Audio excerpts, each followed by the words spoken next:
নমস্কার, দ্য ওয়ালে আপনাদের স্বাগত। আজ আমাদের বিষয় বিজয়ের কৃতিত্ব কার। 16ই ডিসেম্বর অর্থাৎ গত পরশুদিন সোমবার আমরা ওয়ালে একেবারে সকালেই আমরা একটা খবর করেছিলাম যে মোহাম্মদ ইউনূস বাংলাদেশের প্রধান উপদেষ্টা তিনি জাতির উদ্দেশ্যে যে একটি বার্তা দিয়েছেন বিজয় দিবস উপলক্ষে, তাতে না আছে শেখ মুজিবুর রহমানের নাম, না আছে ভারতীয় সেনার অবদানের কোনো রকম স্মরণ করা বা কৃতিত্ব দেওয়া বা তাদেরকে স্মরণ করা, অর্থাৎ ভারতীয় সেনার অবদান নিয়েও একটি লাইনও তার বার্তার মধ্যে ছিল না। আমি তারপর ঢাকা থেকে একটি ফোন পাই, কারণ ওয়ালের খবরটি যখন ঢাকার মানুষের মধ্যে, বাংলাদেশের মানুষের মধ্যে ছড়ায়, আমাকে পরিচিত একজন ফোনে বলেন যে সকাল 10টায় জাতির উদ্দেশ্যে ভাষণ দেবেন প্রধান উপদেষ্টা, সম্ভবত সেইখানে অনেক বিশদে থাকবে এবং বঙ্গবন্ধু শেখ মুজিবুর রহমান এবং ভারতীয় সেনা তাদের অবদানের কথা নিশ্চয়ই পূর্ণাঙ্গ ভাষণে থাকবে। আপনারা সকলেই মোহাম্মদ ইউনূসের ভাষণ সম্পর্কে এখন অবহিত যে তার ভাষণে এই নিয়ে বিন্দু বিসর্গ ছিল না। অর্থাৎ একটা বিজয় দিবস পালিত হলো, অথচ যার হাত ধরে বিজয় এলো, যার ডাকে 30 লক্ষ বাঙালি প্রাণ দিলেন, যার ডাকে 2.5-3 লক্ষ মহিলা সম্ভ্রম হারালেন শুধুমাত্র এই মুক্তিযুদ্ধের করার জন্য, তার নাম একবারের জন্য উচ্চারিত হলো না।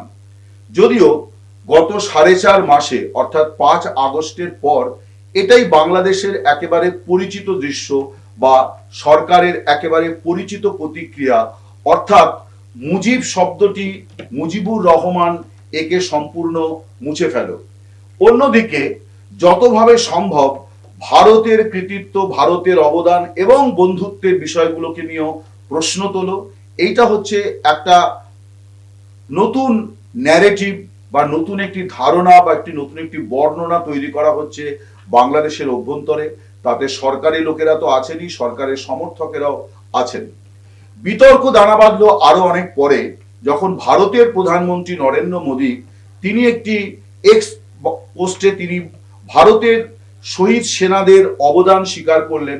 কারণ ভারতেও ওই দিনটি বিজয় দিবস নামেই পালিত হয় এবং ওই দিন অর্থাৎ 71-এর যুদ্ধে পাকিস্তানের বিরুদ্ধে যে ভারতীয় সেনারা প্রাণ দিয়েছেন, জীবন দিয়েছেন, ভারতের প্রধানমন্ত্রী তাদের স্মরণ করেছেন, তাদের অবদানের কথা বলেছেন যে তাদের অবদান স্বর্ণাক্ষরে লেখা থাকবে, ভারতবাসী আজীবন তাদের স্মরণে রাখবে।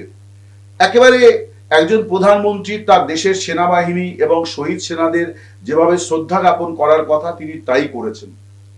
এখন প্রধানমন্ত্রীর এই বক্তব্য অর্থাৎ নরেন্দ্র মোদীর এই বক্তব্য নিয়ে বাংলাদেশে কিছু লোকের জ্বলনি পুরনি শুরু হয়ে যায়। বিশেষ করে বৈষম্য বিরোধী ছাত্র আন্দোলনের আহ্বায়ক হাসনাত আব্দুল্লাহ তিনি তার ভেরিফাইড পোস্ট ফেসবুক পোস্টে বলেন যে ভারতের প্রধানমন্ত্রী বিজয় দিবসের কৃতিত্ব ভারতের বলে দাবি করেছেন এবং তিনি এমনভাবে তার বক্তব্য পেশ করেছেন যা আসলে বাংলাদেশের অস্তিত্ব এবং বাংলাদেশের সার্বভৌমত্বকে অস্বীকার করে।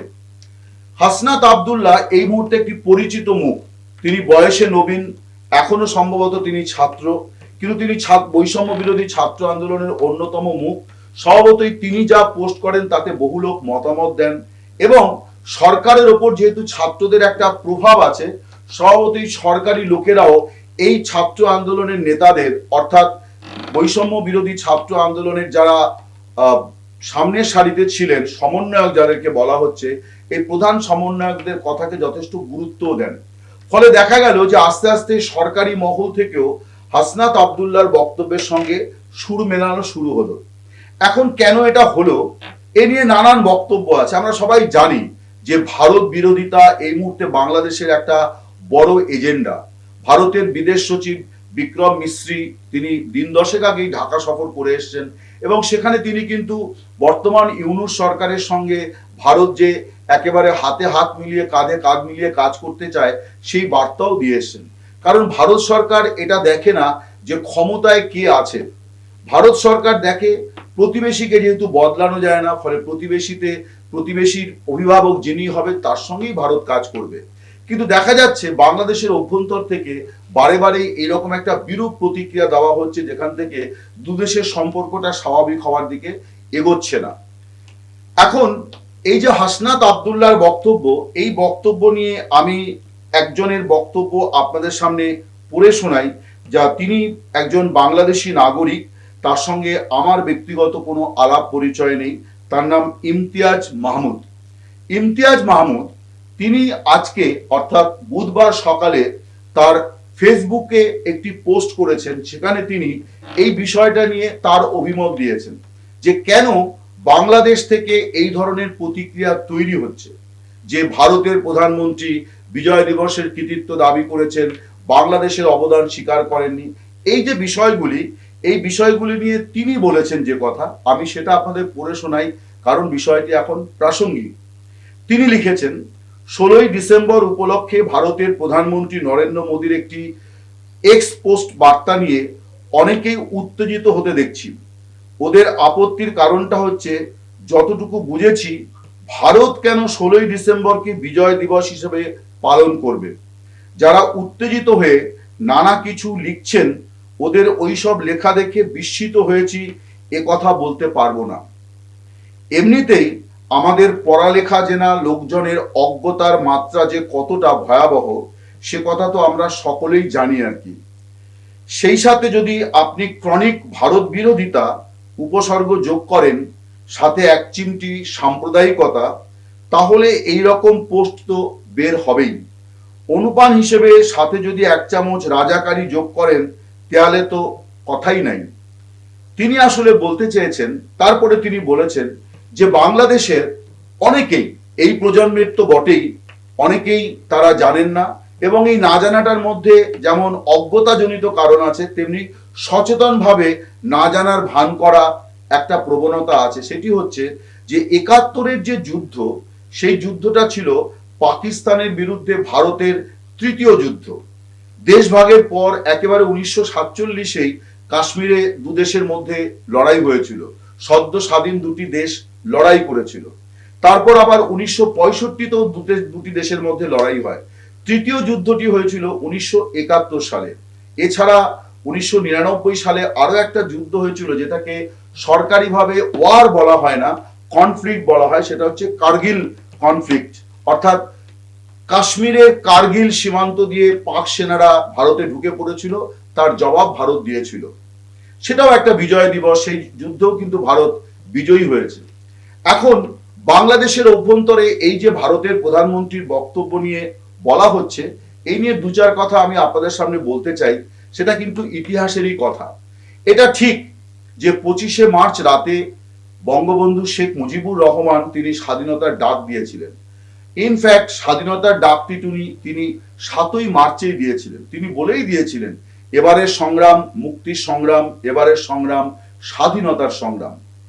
25শে মার্চ থেকে বাংলাদেশের মানুষ তারা পাক বাহিনীকে পূর্ববঙ্গের ভূখণ্ড থেকে দূর করার সংগ্রামে তারা অবতীর্ণ হয় এবং যুদ্ধ শুরু হয়।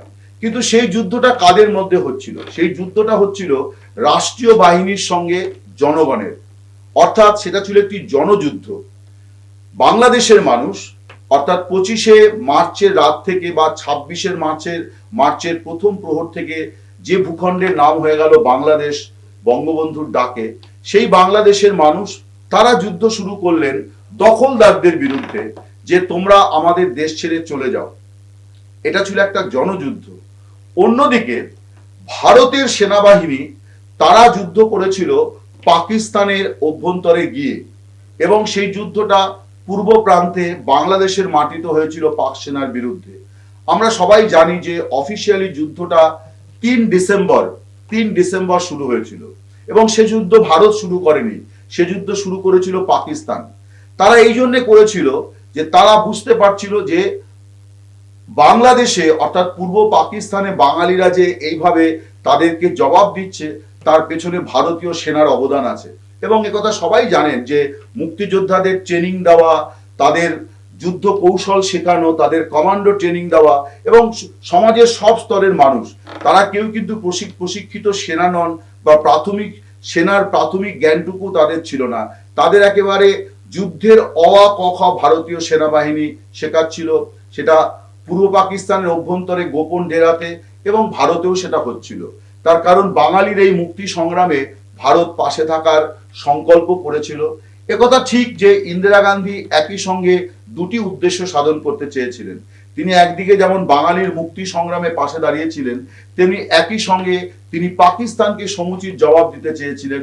এবং একথাও ঠিক যে পূর্ব পাকিস্তান যদি বাংলাদেশ হিসেবে আত্মপ্রকাশ করে তাহলে পাকিস্তান দ্বিখণ্ডিত হয়ে যায়। এগুলো তো সবই পরিণতি।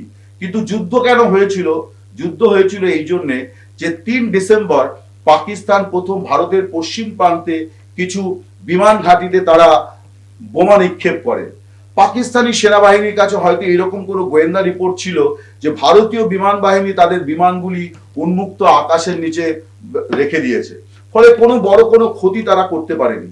কিন্তু ইন্দিরা গান্ধী, তিনি সেদিন কলকাতায় ছিলেন, ব্রিগেড ময়দানে সভা করছিলেন। তার কাছে যখন এই খবর এলো তখন তিনি দিল্লি ফিরে যান এবং সেই রাতে ভারত সরকার সরকারিভাবে পাকিস্তানের বিরুদ্ধে যুদ্ধ ঘোষণা করে। এবং আপনাদের মনে রাখা দরকার যে 6ই ডিসেম্বর ভারতের সংসদে কিন্তু স্বাধীন বাংলাদেশ রাষ্ট্রকেও স্বীকৃতি দেওয়া হয়। অর্থাৎ ভারত এবং ভুটান এই দুটি দেশ যারা প্রথম বাংলাদেশকে স্বাধীন রাষ্ট্র হিসেবে স্বীকৃতি দেয়। এরপর ফাইনালি 16ই ডিসেম্বর যুদ্ধের অবসান হয়, যখন জেনারেল নিয়াজি, পাক কমান্ডার জেনারেল নিয়াজি যখন বুঝতে পারছিলেন যে তার আর এখান থেকে মুক্তির কোনো উপায় নেই, ঢাকা রক্ষা করা তার পক্ষে সম্ভব নয়, এবং তার সেনাবাহিনীর মনোবল সম্পূর্ণ নষ্ট হয়ে গিয়েছে। এবং এই যুদ্ধের পরিণতি মোটামুটি সমর বিশেষজ্ঞ হওয়ার দরকার হয় না, সকলেই জানতেন। তার কারণ পশ্চিম পাকিস্তানের শাসকেরা পূর্ব পাকিস্তানে কোনো সামরিক ব্যবস্থা, যুদ্ধ বিগ্রহ করার কোনো বন্দোবস্ত তারা রাখেনি। অথচ দুবার কিন্তু তারা ভারতের সঙ্গে যুদ্ধ করেছে, 47-এ করেছে, 65-তে করেছে। ভারত যদি মনে করত যে তারা পূর্ব পাকিস্তানটা দখল নেবে, তাহলে তারা 1965-তেই পারত। এবং 65-তে যে যুদ্ধ দুদেশের মধ্যে হয়েছিল, তাতে এই প্রান্তে বাঙালিরা বাস করে, তারা মুক্তিকামী মানুষ, তাই এখানে কিন্তু ভারতীয় সেনা বা ভারতীয় বিমান বাহিনী কোনো বড় ধরনের অপারেশন চালায়নি। যে লড়াই তারা করেছিল সবই পশ্চিম প্রান্তে এবং উত্তর প্রান্তে। প্রশ্ন হচ্ছে যে এই যে যুদ্ধ, এই যুদ্ধে তাহলে কে বিজয়ী হলো? এ কথা ঠিক যে বাংলাদেশের মুক্তি বাহিনী, বাংলাদেশের মানুষ, যে মানুষ তারা প্রতিনিয়ত প্রতিদিন লড়াই করেছেন পাক সেনাকে তাদের ভূমি থেকে দূর করার জন্যে, তার জন্য 30 লক্ষ মানুষ যেমন শহীদ হয়েছেন, তেমনি একই সঙ্গে এটাও ঠিক যে এই যে জনযুদ্ধ, এই জনযুদ্ধে ভারতীয় বাহিনীর একটা বিরাট বড় অবদান ছিল। এবং সরকারিভাবেও এই যুদ্ধটা ছিল ভারত পাকিস্তানেরও যুদ্ধ, অর্থাৎ দুটি যুদ্ধ একই সঙ্গে হয়েছিল। আজকে যদি কেউ কারো কৃতিত্ব স্বীকার না করেন, তাহলে কিন্তু সেটা ইতিহাসকে বিকৃত করা হয়। আমরা সবাই ভেবেছিলাম যে মোহাম্মদ ইউনূস অন্তত ভারতীয় সেনার যে অবদান বাংলাদেশের মুক্তিযুদ্ধে, সেটা তিনি স্বীকার করবেন। একথা এমন নয় যে বাংলাদেশের 18 কোটি মানুষ কেউ এটা স্বীকার করেন না। আমি তো ব্যক্তিগতভাবে যতটুকু যা খবর রাখি এবং মনে করি, যা উপলব্ধি করি, যে একেবারে খুব লিমিটেড একটা অংশ যারা এই মুহূর্তে একটা ইসলামিক জাগরণ নিয়ে প্রবলভাবে ব্যস্ত এবং বাংলাদেশকে বদলে দেবেন বলে সংকল্প করেছেন, এরকম কতিপয় মানুষ ছাড়া সাধারণ বাংলাদেশিরা সকলেই এটা জানেন, এই ইতিহাস জানেন যে এই যুদ্ধ কোনোভাবেই সফল হতো না। বাংলাদেশ কখনোই একটা মুক্তি পেত না, কখনোই স্বাধীন রাষ্ট্র হিসেবে আত্মপ্রকাশ করতে পারত না, যদি না ওইসব দিনে ভারত সরকার, এবং শুধু ভারত সরকার এবং ভারতের সেনাবাহিনী নয়, ভারতের নাগরিকেরাও। কারণ 24 বছর আগে দেশ ভাগ হয়েছিল, তখন যে শরণার্থীরা এসেছিলেন, তারা কিন্তু নতুন করে যে শরণার্থী 71 সালে 1 কোটি শরণার্থী চলে এলেন, তাদের দেখে কিন্তু এপারের বাঙালি, এপারের ভারতীয়রা তাদের ভাতের থালা লুকোননি, তারা ভাত ভাগ করে খেয়েছেন। কিন্তু মোহাম্মদ ইউনূস, তার একবারও মনে হলো না যে ভারতবাসীর এই কৃতিত্বটা স্বীকার করি। তারা বরং গোটা জিনিসটাকে, দৃষ্টিটা অন্যদিকে ঘুরিয়ে দেওয়ার জন্যে তারা এইটা সামনে নিয়ে আসছেন এই ছাত্রদের দিয়ে, যে নরেন্দ্র মোদী বিজয়ের পুরো কৃতিত্ব দাবি করেছেন। আমি আপনাদের বলি, নরেন্দ্র মোদী নতুন কোনো কথা বলেননি। ভারতের আগের প্রধানমন্ত্রীরাও 16ই ডিসেম্বর যা বলতেন, নরেন্দ্র মোদীও তাই বলেছেন। তার কারণ 71-এর যুদ্ধটা ভারত পাকিস্তান যুদ্ধ ছিল বটে, এটা ঠিক।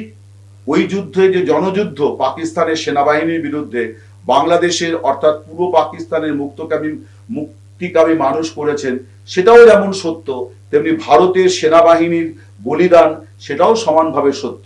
ভারতের প্রধানমন্ত্রী তার সেনাবাহিনীর কৃতিত্বের কথা সেদিন তুলে ধরেছেন।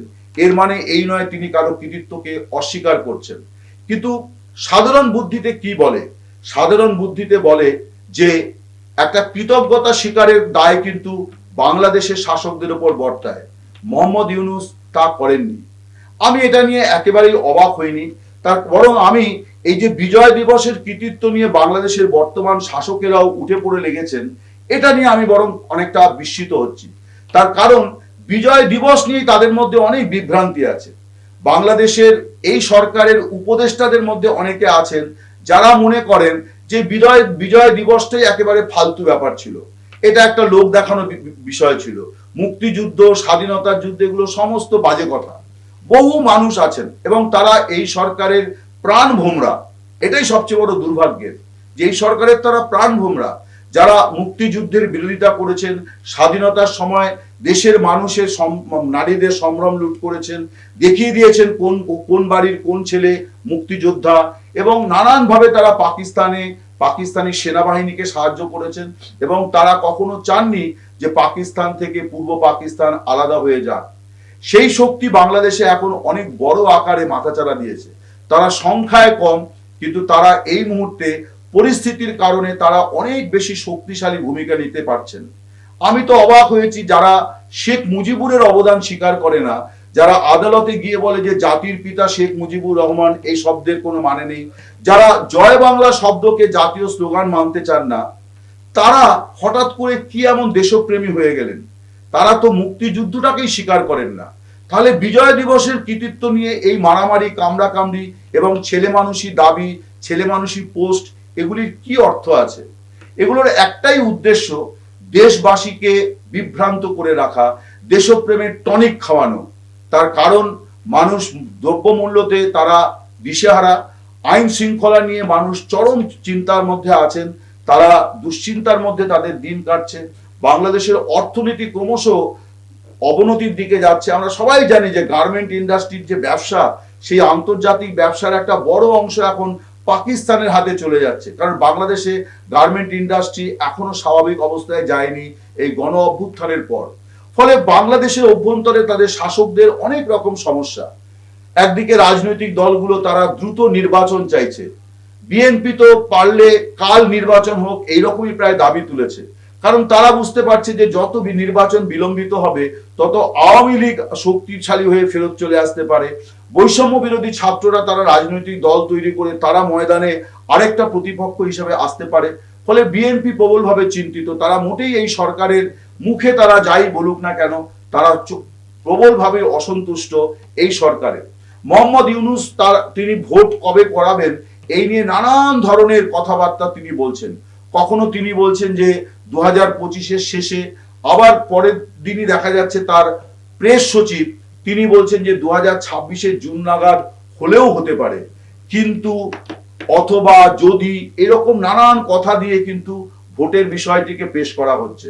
অর্থাৎ দেশের অভ্যন্তরে মানুষের মধ্যে যে অসন্তোষ, সেই অসন্তোষ থেকে মানুষকে দিকভ্রান্ত করার জন্যই দেশপ্রেমের জিগির তোলা হচ্ছে বারে বারে। মোহাম্মদ ইউনূস এর আগে সব দলকে ডেকে এবং ধর্মীয় নেতাদের ডেকে জাতীয় ঐক্যের কথা বলেছেন। অর্থাৎ তিনি এখন একটা বাংলাদেশের প্রতীক হতে চাইছেন। তিনি এইভাবে নিজেকে তুলে ধরছেন যে তার হাতে বাংলাদেশ নিরাপদ। ফলে অন্তত শেখ হাসিনার আরো যত মাস বাকি ছিল, অর্থাৎ 5 বছরের জন্য শেখ হাসিনা 2024-এর জানুয়ারি মাসে পঞ্চমবারের জন্য প্রধানমন্ত্রিত্ব পেয়েছিলেন, তিনি 8 মাসের মাথায় তার ক্ষমতা চলে গিয়েছে। অতএব বাকি সময়টুকু ইউনূস সরকার চালাবেন এইরকম একটা বাসনা নিয়ে কিন্তু অন্তর্বর্তী সরকারের অন্তরাত্মারা তারা এরকম একটা পরিকল্পনা নিয়ে এগোচ্ছেন। সে কারণে তারাও খানিকটা এই ইতিহাসকে মানুষের মধ্যে ইতিহাসকে বিকৃত করে একটা পায়ে পা দিয়ে ঝগড়া করার একটা রাস্তা তারা তৈরি করেছে। বাংলাদেশের মানুষের, পূর্ব পাকিস্তানের মানুষের লড়াইকে অশ্রদ্ধা করার কোনো সুযোগই নেই। এবং রক্তের মূল্য দিয়ে যদি, রক্তের পরিমাণ দিয়ে যদি কোনো যুদ্ধকে বিচার করতে হয়, তাহলে বাংলাদেশের মুক্তিযুদ্ধ ছিল অমূল্য। কিন্তু একই সঙ্গে একথাও ঠিক যে ৭১-এর ময়দানে ভারতীয় সেনাও লড়াই করেছিল এবং তারা ছিল বাংলাদেশের মুক্তিকামী মানুষের পাশে। তাদের লড়াইকে তারা যেমন সহযোগিতা করেছে, তেমনি তারা পাকিস্তানকেও সমানভাবে জবাব দিয়েছে। ফলে সেটা ছিল পাকিস্তানের বিরুদ্ধে ভারতের তৃতীয় বিজয়। আজকের বাংলাদেশে যারা ক্ষমতায় এসেছেন, কাউকে খাটো করতে চাইছি না, কিন্তু বাংলাদেশের সমাজ মাধ্যমে বহু মানুষ লিখেছেন, এমনকি বেশ কয়েকজন জনপ্রিয় ইউটিউবার যারা নামী সাংবাদিক বাংলাদেশের, তারা অনেকে তাদের প্রোগ্রামে বলছেন, এই উপদেষ্টাদের উদ্দেশ্যে বলছেন যে আপনারা একটি মাত্র বই পড়ে এসে এত বড় জায়গায় বসে পড়েছেন, একটু পড়াশুনো করুন। অনেকের কথা শুনে মনে হচ্ছে তারা জানেনই না যে ১৯৭১-এর যুদ্ধটা একই দিক যেমন ছিল বাংলাদেশের মুক্তিযুদ্ধ, তেমনি সেটা একই সঙ্গে ছিল ভারত পাকিস্তানের তৃতীয় যুদ্ধ। ফলে নরেন্দ্র মোদী তার শহীদ সেনাদের প্রতি শ্রদ্ধা জানিয়ে কোনো অন্যায় করেননি। একথা ঠিক যে তিনি যদি ওই দিন বাংলাদেশের মুক্তিযুদ্ধের কথা স্মরণ করতেন হয়তো ভালো হতো। কিন্তু একথাও তো ঠিক যে ভারতের পররাষ্ট্র মন্ত্রী বা বিদেশ মন্ত্রী এস জয়শঙ্কর, তিনি কিন্তু বাংলাদেশের পররাষ্ট্র উপদেষ্টা তৌহিদ হোসেনকে ব্যক্তিগতভাবেও শুভেচ্ছা জানিয়েছেন। দুজন রাষ্ট্রকর্তার মধ্যে যখন এই শুভেচ্ছা বিনিময় হয়, তখন সেটা ব্যক্তিগত স্তরে হলেও ব্যক্তিগত থাকে না। তৌহিদ হোসেন কি ভারতকে বিজয় দিবসের শুভেচ্ছা জানিয়েছেন? তার মন্ত্রক তো এখন বেশ তৎপর ভারতের প্রধানমন্ত্রীকে জবাব দিতে। কিন্তু তৌহিদ হোসেন তিনি কি একটা বার্তা ভারতের বিদেশ মন্ত্রীকে দিয়েছিলেন যে বিজয় দিবসে আপনাদেরকেও শুভেচ্ছা জানাই এবং আপনারা যেভাবে আমাদের মুক্তি সংগ্রামের পাশে ছিলেন তার জন্য কৃতজ্ঞতা জানাই? কি করে সম্ভব? এই সৌজন্য অসম্ভব। তার কারণ তারা নিজেদের ইতিহাসকেই অস্বীকার করছেন, শেকড়কে তারা উপড়ে ফেলার জন্য মরিয়া হয়ে উঠেছেন। তারা শেখ মুজিবুর রহমানের অবদান স্বীকার করেন না। ইউনূসের ভাষণে এমনকি জাতীয় ৪ নেতার নামও উল্লেখ করা হয়নি। এই যে শাসকেরা যারা নিজের দেশের ইতিহাসকে অস্বীকার করছেন, তারা কি করে এই সৌজন্য দেখাবেন, এই উদারতা দেখাবেন? ভারতের প্রধানমন্ত্রীর যে বক্তব্য, তার মধ্যে একটা ঘাটতি অবশ্যই আছে। সেটাও কিন্তু প্রত্যাশিত ছিল বাংলাদেশের শাসকদের তরফ থেকে। তিনি শ্রীমতী ইন্দিরা গান্ধী, তিনি দুটি কাজ করেছিলেন। একদিকে যেমন পাকিস্তানের বিরুদ্ধে ভারতীয় সেনাকে যুদ্ধে নামিয়েছিলেন, অন্যদিকে বাংলাদেশের মুক্তিকামী মানুষের জন্য মুক্তিযোদ্ধাদের, ভারতীয় সেনাদের প্রশিক্ষণের ব্যবস্থা করে দিয়েছিলেন। তার জন্য ভারতীয় সেনাদের তিনি ওখানে নিয়োগ করেছিলেন। আর তৃতীয় হচ্ছে শেখ মুজিবুরের জীবন রক্ষা করেছিলেন। অনেকেই জানেন না, তার কারণ যারা শেখ মুজিবুরকেই মানেন না তাদের তো জানার প্রয়োজনই নেই। কিন্তু যারা শেখ মুজিবুরকে মানেন তারা হয়তো জানেন। তবু আরেকবার স্মরণ করি, ইন্দিরা গান্ধী সেই সমস্ত দিনে অর্থাৎ ১৯৭১-এ বিশ্ব জুড়ে বিভিন্ন দেশের রাষ্ট্রনেতাদের কাছে গিয়ে একদিকে যেমন তিনি পূর্ব পাকিস্তানে মানবতা বিরোধী অনাচার অত্যাচারের বিরুদ্ধে জনমত তৈরি করার চেষ্টা করেছেন, তেমনি ২৫শে মার্চ বা ২৬শে মার্চ সকালে শেখ মুজিবুর রহমানকে যখন পাকিস্তানের জেলে আটক করা হয়, তার কিন্তু সামরিক আদালতে তার ফাঁসির সাজা হয়েছিল।